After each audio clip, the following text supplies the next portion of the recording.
So the first thing I'm doing is I'm testing out a few different brushes. This is like a digital watercolor brush. Here is the brush that I've chosen. I like how it's a bit not gritty, but imperfect like me.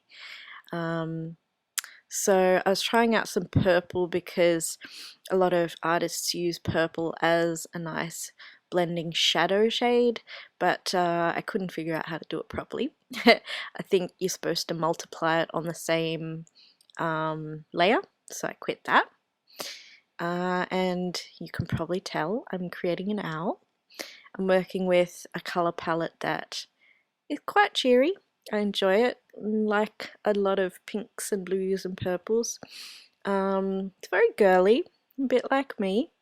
And of course, my owl has to be girly enough to have purple mascara. I mean, who who wouldn't love an owl in purple mascara and eyeliner? Come on, I want to see that. And yeah, I wasn't happy with this little grey lilac, so I pumped it up to a bit of a pinky lilac. Is that still lilac? Anyway, I like the color.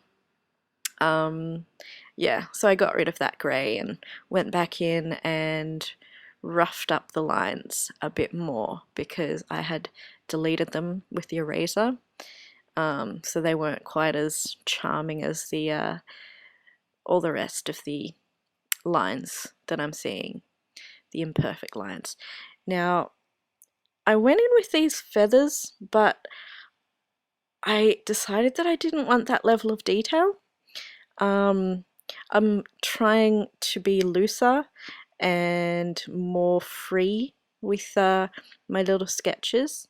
So I decided to, instead of adding details with a fine line and, you know, proper detail, quote unquote, I'm doing detail with spatter to create a bit of interest. I would say texture, but it's not exactly proper texture, it's just variation, you know? It's not shading, it's just, yeah, interest. So I'm trying to find the right brush to add some interest to the wings. And I couldn't find anything in the end that I was as happy as I was, that was as nice as the tummy spatters. I really like the tummy spatters. They worked really nicely. Um, but yeah, I never did find another brush that was similar to that, and I didn't want to use the same thing, so I just sort of, I don't know, used some other brush that I wasn't quite as happy with. And yeah, I'm not too happy with those little ear eyebrow thingies. I do love the blush though. How cute is that? Blushing girly owl. Anyway, yeah, the ears, not ending up happy with them. I'd like to improve that in the next owl that I try out. Yeah, I'm not too happy with the wings right there either. I think I go back later on and change that a little bit. But yeah, I'm trying to differentiate the head from the body right now. Trying to add a little bit of like fluffy cheeks with that yellow. And yeah, going back in now to the tree branch and trying to add more bark-like texture with some spatters, and I did like a few different browns to create, well, it's not exactly a dappled light and shade, but you know, I tried. um, oh, here we go. I'm finished with the owl, so now I chose a little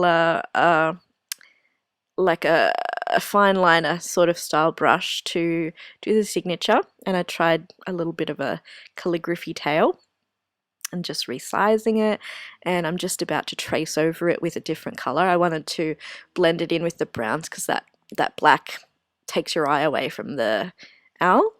So yeah, see, you can see here I'm trying all the blending modes, trying to make it blend, but that didn't work, so I just went over it on another layer with a brown and then blended that. And yeah, I did a bit less of a tail because I felt like that was, yeah, a little too long. Too many curves. You can never have too many curves though, right? So here's my little owl. My little art for anxiety sketch of the night. It's not perfect, but it's enough. If you're like me and use art as a way to cope with your own disability or illness, I'd love to hear from you. Please comment below and tell me all about your work. And if you'd love to see more art for anxiety vlogs, please subscribe to my channel. You can also follow me on Facebook, Instagram, Pinterest, Twitter, and all the other good stuff listed here. Thanks for watching!